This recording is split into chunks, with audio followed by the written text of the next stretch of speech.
I think we have really set the stage for our next panel discussion. And our panel discussion is pronounced in one word: finance. We can say money, and at least in every language, there's a word for money. And in railway, we have equally defined it, and the demand for money has really been pronounced from morning through to this afternoon. Without further ado, I'll invite the panelists to come on stage. We'll start with inviting from DBSA, Mr. Davis Pwele. Round of applause, please.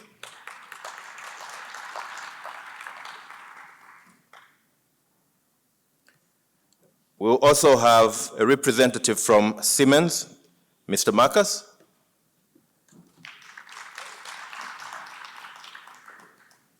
IDC will be participating, and they are represented by Nina.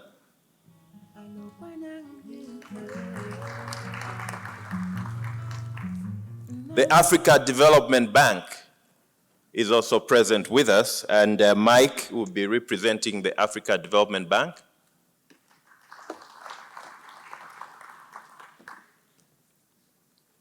ECIC of South Africa, Portia.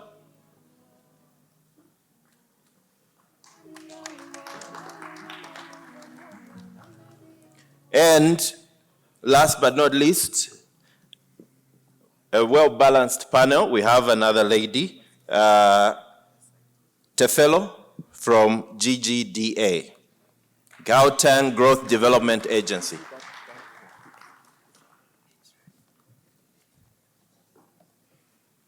As the panelists make their way to stage, thank you very much for making it. I think we have heard the various demands in various areas of railway. And being the Director Technical and Operations from SARA, I have appreciated the regional scope, covering 11 railway corridors. These corridors are serving our very competitive ports in the SADC region. And finance continues to be an issue. Hello, we want to hear from you how dynamic and responsive you are to the railway market. I think this has been the call. To the audience, we know we are now heading towards lunchtime. So our responses and finance people are usually very concise because time is money. So they're really going to be precise in their responses. So I think we can get it started, colleagues. And I'll request just brief introductions of your portfolios as you respond to the questions. You start just with a brief introduction of your portfolios. At least I know Siemens already was on the platform, Marcus. So we can start with Davis. And Davis from the Development Bank of South Africa, if you could just tell us about the idea of railway funds, a dedicated resource allocation or mobilization for railway infrastructure. What is the DBSA's approach and thinking around that?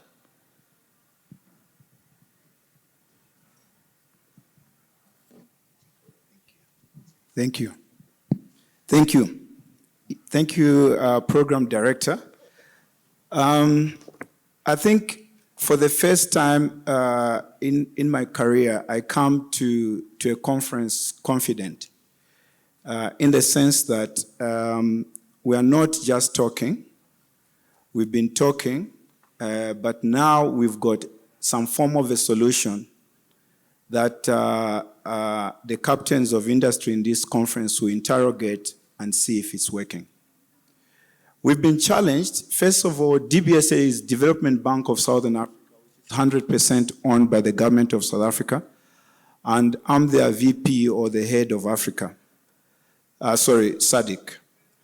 We've been involved with SARA for over 7 years, both as sponsor And some of you who are aware, we've just done 2.6 billion to TransNamib for their rolling stock rehabilitation and acquisition.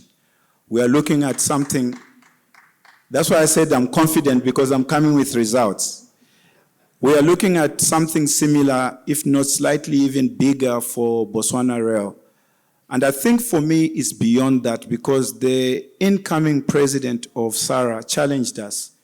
A few weeks ago, we sat on this panel as lenders, and the president said, you guys, we talk to you all the time, and you know our needs. Why don't you come together and give us something that we can call a solution as lenders? We're technical people, we know rail, we know how to run rail very well. And indeed what we did was, and by the way, Mr. Program Director, I speak also on behalf of Africa Development Bank, Afrexim Bank, New Development Bank, and of course ECIC. We formed a group called the Group of Five. We said that infrastructure in Africa will not be delivered if African development financial institutions don't come together. We've been meeting, we've had several meetings. In fact, before we end this conference, we are having a separate meeting, I think it's tomorrow, with the president of SARA. Our idea is that when we came together, we've realized that from a balance sheet point of view, we've got massive balance sheet put together. And I'm talking about from capacity point of view, we've got a lot of in-house technical experts, from advisory, financial advisory, to technical transport specialists who can help put bankable feasibility studies together, to us investment banking people who can then put, and then we've got ECIC, who then comes and covers if we buy within SADC. Excellent, Mr. Pwele. So let me just finish maybe, because this could be my last contribution. So to the solution, we've all discovered that the biggest solution in railway is transparency. And we are privileged to have somebody who's coming from aviation joining the railway, the president of SARA. The reason why we fund aviation is because they've got IATA. Everything, when you buy a ticket, you don't know where the aeroplane will pay landing fees and all that. You just buy a ticket from here, it's going to go through Addis Ababa, then I'll go to London. But my ticket, as one of the presenters made here, they said, you buy it on your phone in your comfort of your house. We have put money together. Among us, the Group of Five, we've got $7 million put aside to do two things, that IATA and the regional master plan. That's the only way we're going to unlock the trust in the railway and the money to come and fund railway. Without that, we can talk about railways. As long as there's mistrust of who's getting what, we won't have seamless trends. We won't have shared revenues. And I'm also happy that the president of SARA is keen to do that IATA in rail. I thank you. Thank you, Mr. Pwele. And I just wanted to pick it up from some of the salient issues you've raised. That Group of Five is very interesting. It is then signifying that you are pooling resources together, whilst SADC has also put minds together and human capital resources into a plan which has already got approved terms of reference for development of the detailed regional railway infrastructure master plan, and also a complementing bankable investment program for the SADC region. You also mentioned ECIC is a member of Group 5. Ms. Dube is here. So loan opportunities, or opportunities for, or to pronounce railway as a green transportation. What kind of approaches are you looking at to finance railway in promoting it as green transportation? Thank you. So as the ECIC, we are a state-owned entity. Our mandate is to facilitate the export of goods and services that are manufactured in South Africa, from South Africa to the rest of the continent and other emerging markets. We do that by providing political and commercial risk insurance. So we work with anyone who is manufacturing goods. We're here to support trade. We work with the financial institutions who are lending. Now, when I say we support and we facilitate, we provide political and commercial risk, and I'm going to try and explain it so that a 6-year-old can understand. I was paying attention earlier. And effectively, what we're doing is, if you are going cross-border, you may have some concerns from a political perspective, which could be currency and convertibility, unavailability, war, civil disturbance, or action by a sovereign that may affect your investment or your trade. Or you could have concerns from a commercial perspective, which could be protracted, default, insolvency. So we would then substitute that risk with that of South African government, which results in more favorable credit terms, longer tenors, and also more favorable or preferential lending rates from the financial institutions in South Africa.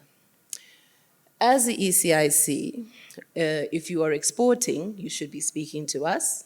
If you are a lender from South Africa, you should be speaking to us. How do we support infrastructure and rail? We, like I said, when we come on board and we cover, we effectively extend or assist the lenders to provide longer credit terms. As you can appreciate with infrastructure development, these transactions are not trade type of structures or facilities which can be repaid over 90, 180 days. And with lending institutions, they also have limited capacity with regards to the tenors that they can go up to. Our cover enables them to extend that capacity. We've had situations in the past where we're speaking to sovereigns in East Africa, and they wanted tenors of up to about 20 years, and the banks could only go up to 10 or 12. So our cover effectively assists in that regard. As an export credit agency, of course our mandate is to support the South African exports and manufacturers. However, what is key to us in terms of our involvement is sustainability. So when we work with sovereigns, we also want to make sure that transactions are structured in a way that we don't cause an unnecessary burden on the borrower, on the sovereign, and also to facilitate business so that the region can be integrated. So it's a key area for us in terms of infrastructure development and rail in particular. We are working, as Davis has said, closely with the DBSA, IDC, as well as all South African lenders. We're here as South Africa Inc. to support any entity that supports South African manufacturers to go out into the region and to provide a solution for regional integration. Okay. Thank you so much for that, but I think it needs a supplement from the IDC. Now, industrial development corporations are well spread across the SADC region. Industrial development corporation are institutions, organizations which have an eye on all sectors, economic sectors. And one of their primary objectives is really to push for that sustainable economic growth and creating those multi-sectoral linkages. We have Nina on the platform. And Nina, we just want to hear from you, and you definitely supplement Ms. Dube here from ECIC on how IDC and other industrial development corporations across the region are looking at offering solutions or advising on how railways should present their projects to be viable for financing, to be bankable. Because we've always heard the word feasibility. So if you could break it down for us, please. Okay, thank you. Thank you, Program Director. So with regards to the IDC, as you've said, IDC is also a state-owned entity, 100% owned by government. We provide funding for projects within South Africa and on the continent. And we do that in various ways. So either we do project finance, we do corporate finance, or we do project development. With regards to project development, that's where the bankable feasibility comes in. And as IDC, what we do with the various sponsors is that we partner. So we go into a partnership where IDC will put in the money, and normally how we structure it is it's a JV, and there's a committee, the steering committee involved between the two parties. And I suppose that as IDC, as a banker, really we understand and we know what is required that goes into a bankable feasibility. And through that, then, through the partnership, the two partners will then form the bankable feasibility. And it's risk capital. That's another thing I need to note, is that it is risk capital. So therefore, if at the end of that process, the project is bankable, then IDC will take its equity stake, and then also have the option to provide debt into the project. And if at the end of the feasibility, really there is no business case, then all the parties walk away. But I think what IDC then does and enables is that we do provide risk capital in terms of bankability. And I suppose the other thing is that with IDC and our history, we've got 80-year history on the continent in doing projects. We really bring in our experience in putting those projects together, and in terms of our teams as well. I think almost structured the same as DBSA internally in terms of the resources. So that's what IDC offers. Thanks. Before I give the platform to Ms. Tefelo from the Gauteng Growth Development Agency, so that she can then give a more acute approach from a more focused provincial perspective. Probably I would ask DBSA to supplement on bankable, what would be feasible in terms of railway, because you have now successfully reported. And I liked the confidence, and I saw the pride in the smile, really, to say we have now delivered. So what really triggered that feasibility, and what can the others learn from it for you to finance Transnamib? Thank you. So in rail, I think it's been spoken several times. You can't look at rail in one railway company in isolation of the others.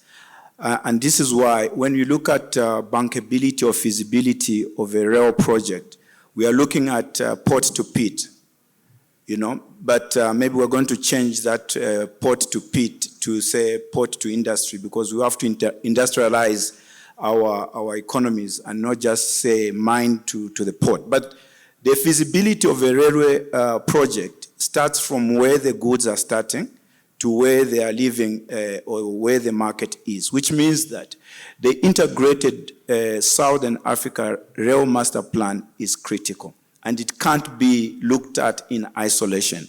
And this is why, as the DBS, as the group of 5, we've put money together to first deal with that. That's the one thing. But as we are dealing with that, historically, we've looked at railway companies to be just another company that is looking for money. For instance, I know of certain railway companies that have borrowed 5 years for that matter.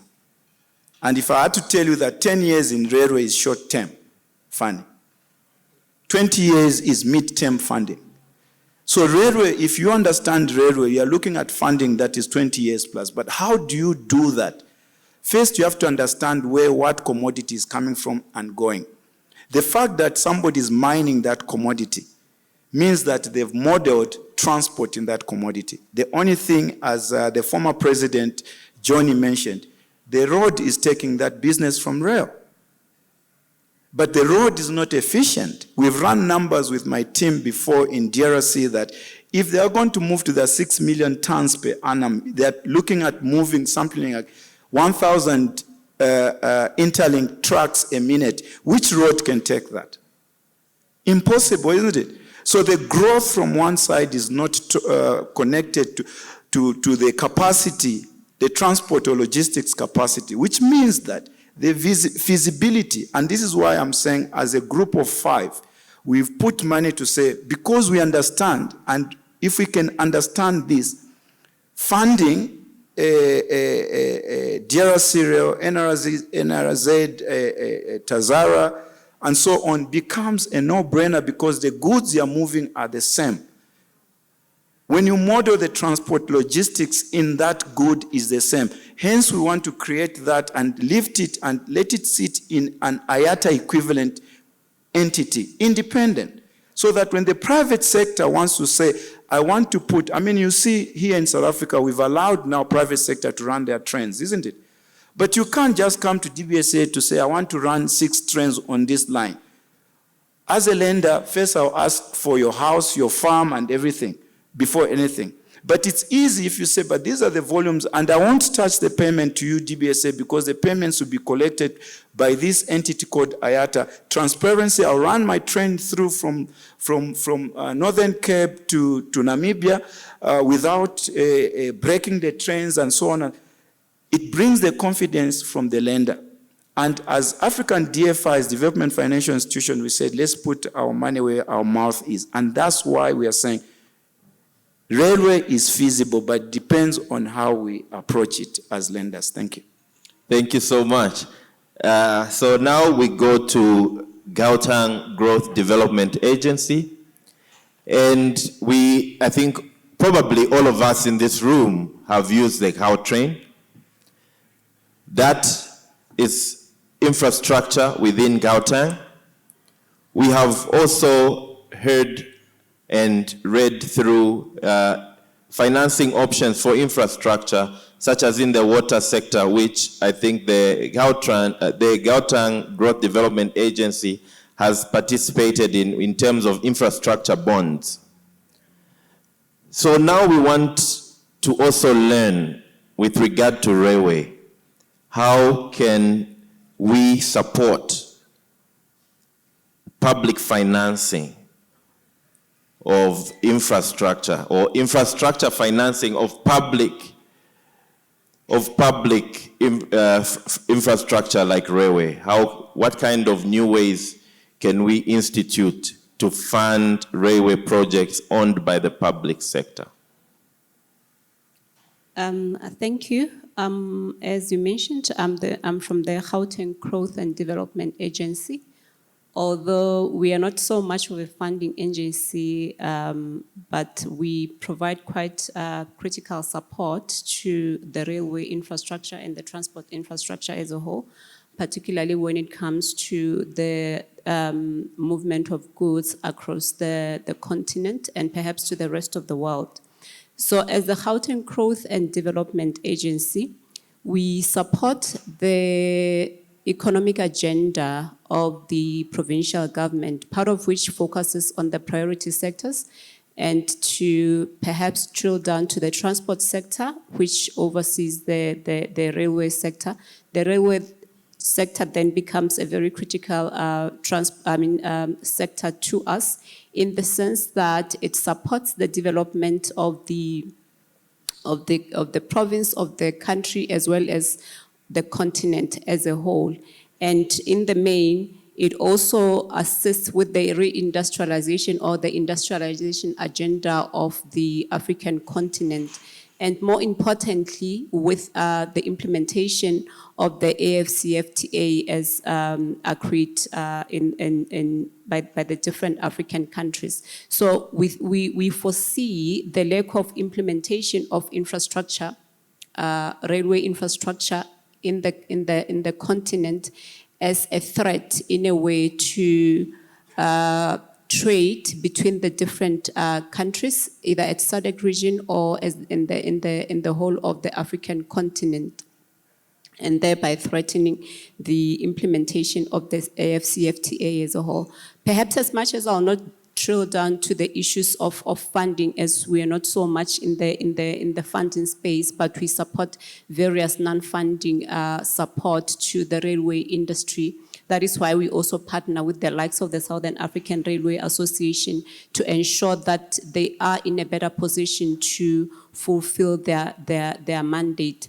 What I can also add to some of the points maybe mentioned by my colleague Kevin from the DBSA are issues around the issue of not so much focusing. You've mentioned quite a good point around the disjointed nature in which railway infrastructure is rolled out in Africa. As much as there's different master plans, you find that there's one implementation of a railway infrastructure plan at one particular point of time, of which it doesn't really connect the regions per se. And in that manner, it doesn't become efficient, it becomes a costly exercise, and then financially it becomes not viable. But when we look at the funding of our infrastructure network, I think we need to look beyond the financial numbers. Issues of social return on investment, issues of socio-economic impact, issues of cost-benefit analysis, the buzzword ESG, all those issues need to be considered. And when you bring all of them together, you'd realize that the benefit is much more than the typical financial returns that we look into when we evaluate our funding models for rail infrastructure. You'd find that between 20 to 40% of the social and the environmental issues, I mean, if you add the social and the environmental issues, you have added about 20 to 40% more on your financial returns. And those are some of the issues that I think that the funders also need to consider in detail when we do the evaluation of the funding models for rail infrastructure. So maybe to just sum it up, the issue of railway infrastructure, we see it as being very critical when it comes to industrialization, as I've mentioned. But then at the same time, the railway infrastructure is a numbers game, it's a volumes game.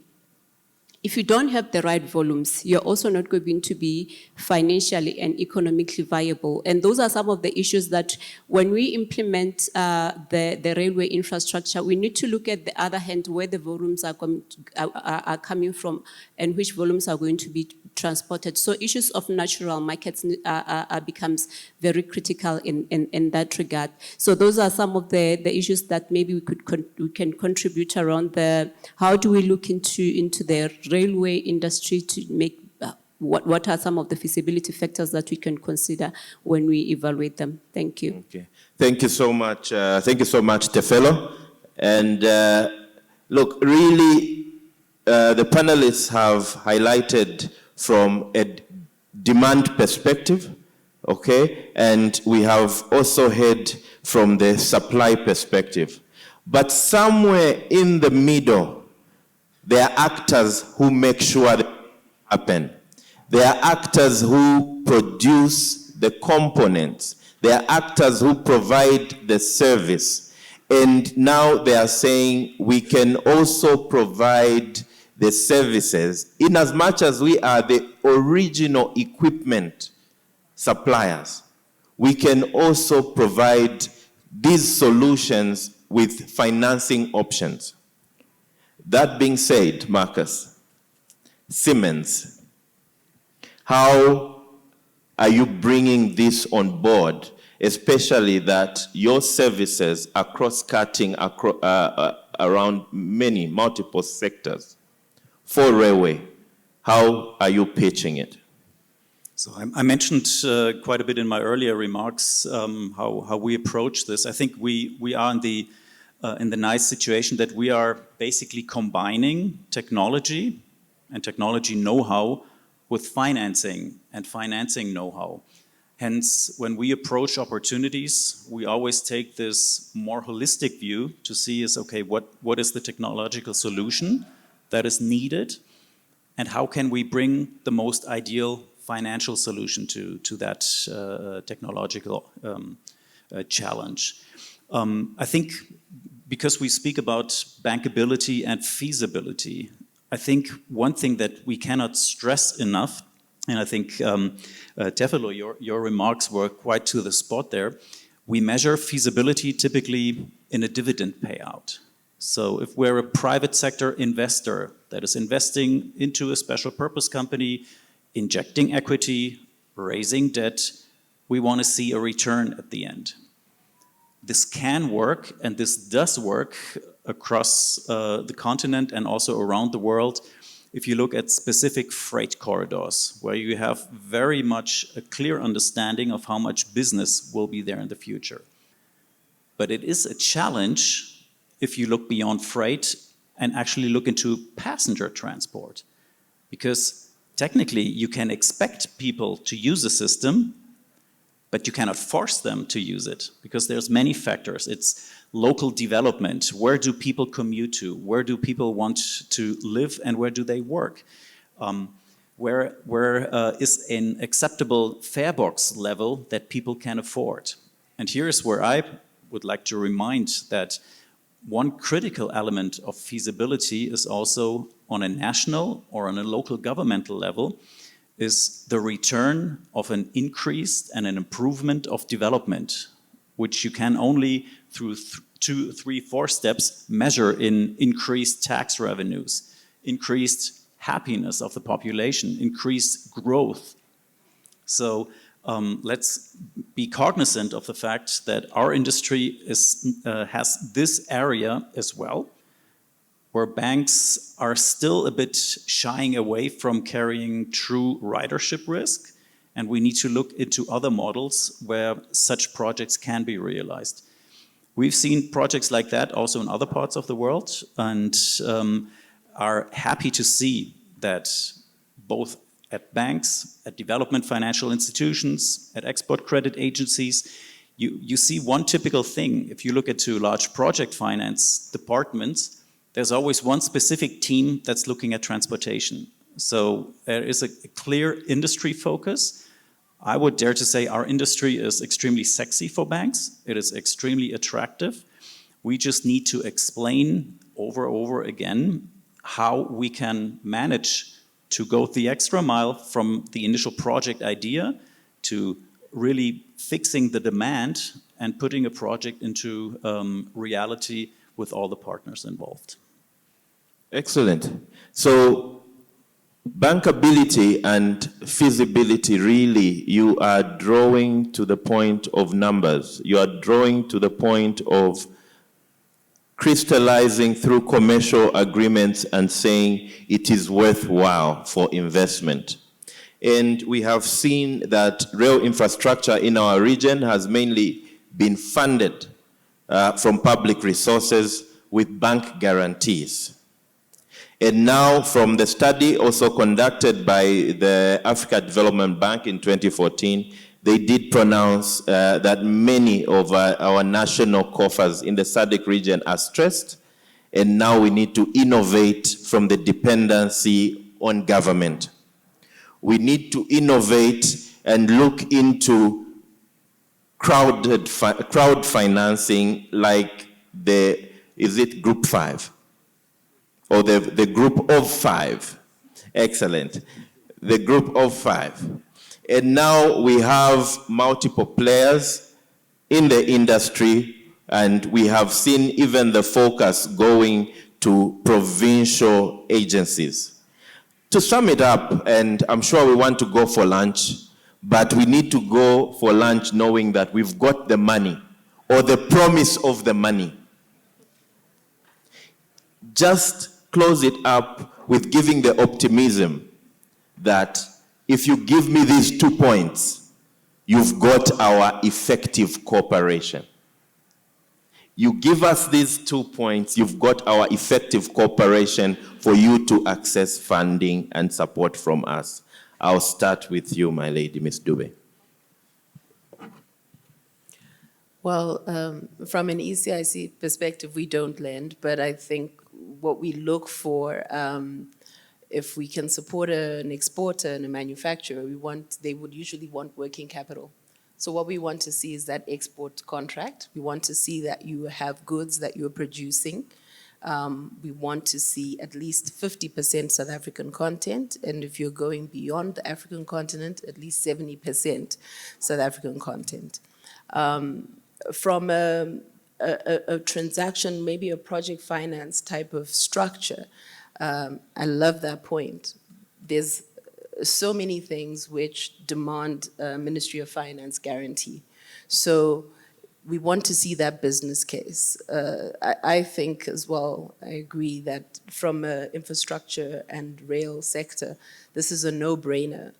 The business case is strong. There are lots of corporates that use the services and the facilities. It's very easy to create a bankable story or a strong business case using the private sector that make use of the services. So those links for us are crucial, because even though we don't lend and we providing support either directly to the OEM or the manufacturer or the bank itself, we still need to make sure that it is bankable, because it's ultimately our risk when things fall apart. Nina, what does the IDC say? From the IDC perspective, there's two things. The first one is development, as we are at DFI. What we want to see there is the jobs created. We want to see regional integration, access to markets, creation of new industries, and I suppose the multiplier effect as well from the investment. The second point then is just the risk and the mitigation, that the risks are sufficiently mitigated for us to see our return and I suppose reinvest the money as well into other things in the economy. Yeah. Marcus? I think to sum it up, there's tons of capital available on this world. We just need to be channeling it to the right transactions. It's not a lack of capital, it's a lack of communication and information flow to see, okay, where are the right transactions that can be put into reality. Excellent, thank you. Tefelo?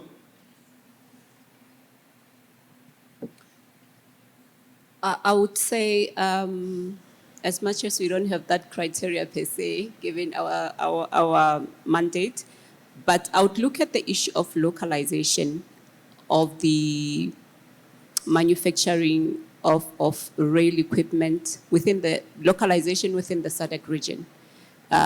When the funders bring in the money and approve projects, let the money be spent locally and improving the local skills and developing the local talent and capacitating the local railway infrastructure, so that going forward, we are able to manufacture all the rail stock, all the equipment, all the parts in the region, and we are able to supply the rest of the African continent. So in that way, you have ripple effects going forward. We don't get funding to go and spend the money elsewhere, but we use it to spend the money locally.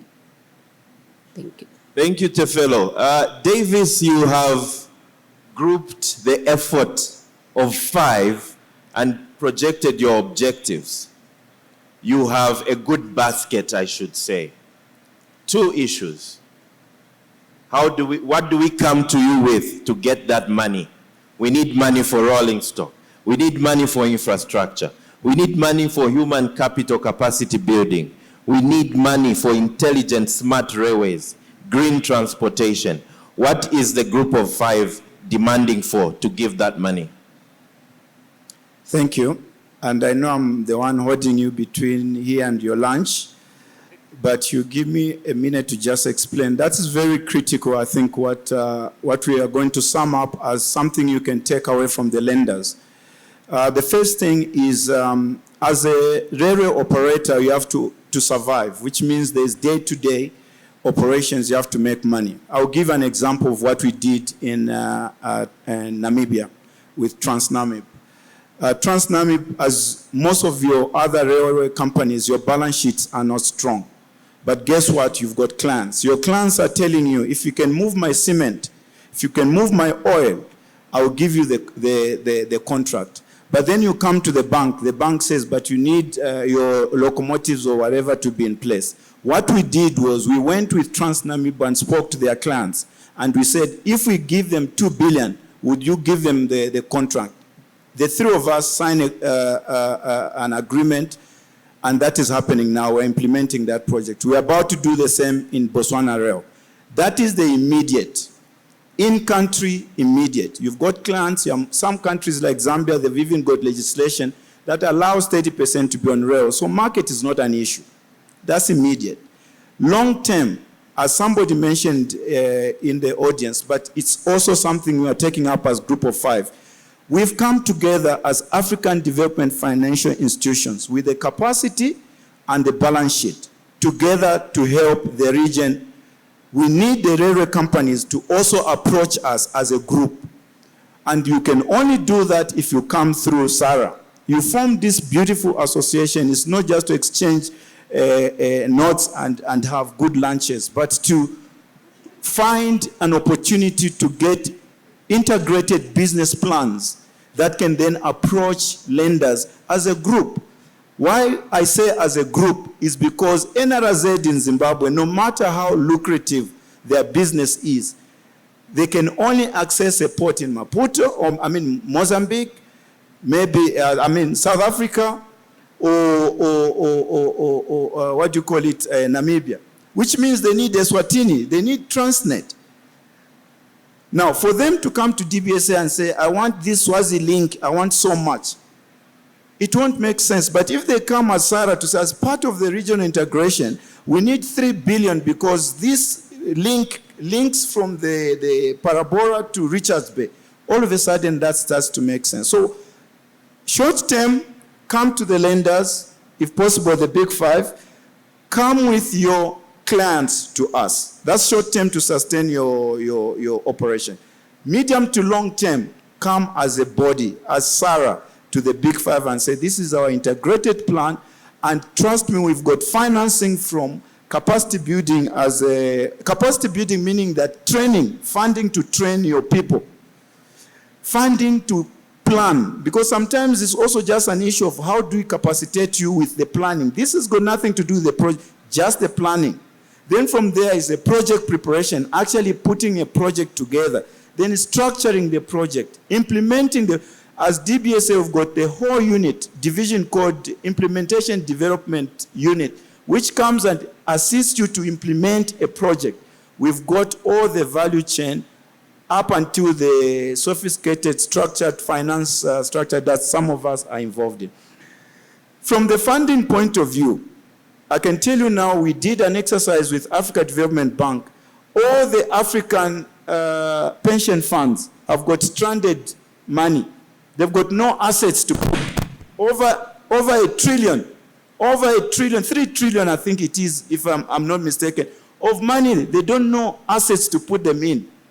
So money is never going to be a problem. Us, we are financial engineers, we can attract funding where it's required, but it's for yourselves to get together and look at short term, medium term or long term, and then this story will be some. And I'm hoping that we can give feedback at next year's SARA meeting on this, to say this is what we did. I've given you feedback on Transnamib and Botswana Rail. I'm hoping that we'll give feedback on Eswatini Rail, the DRC Rail Link, the Lobito. We are looking at that Lobito corridor, very important corridor for Zambia and DRC. We are looking at the Zimbabwe iron ore corridor to Maputo. Hopefully, we can have these. By the way, the corridors and the studies are there. It's just a matter of integrating them into one so that they become bankable. I thank you. Thank you so much, DBSA. Thank you very much to the rest of colleagues. From SARA, we are pronouncing our mantra, together we are better. And this is why we bring this platform.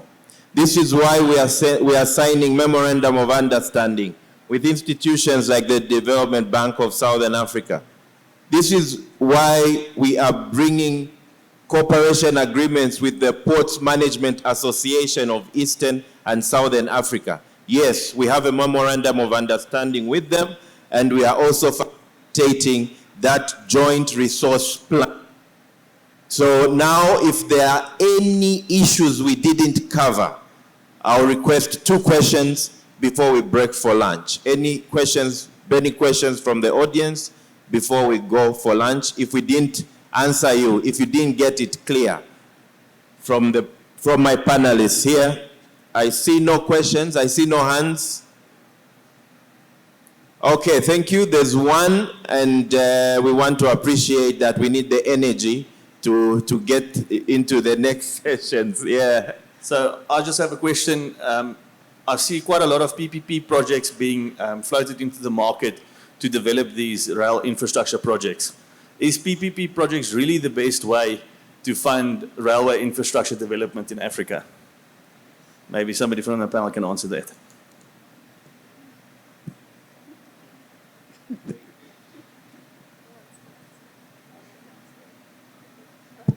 Thank you very much. Is PPP really the best option to finance railway infrastructure in Africa?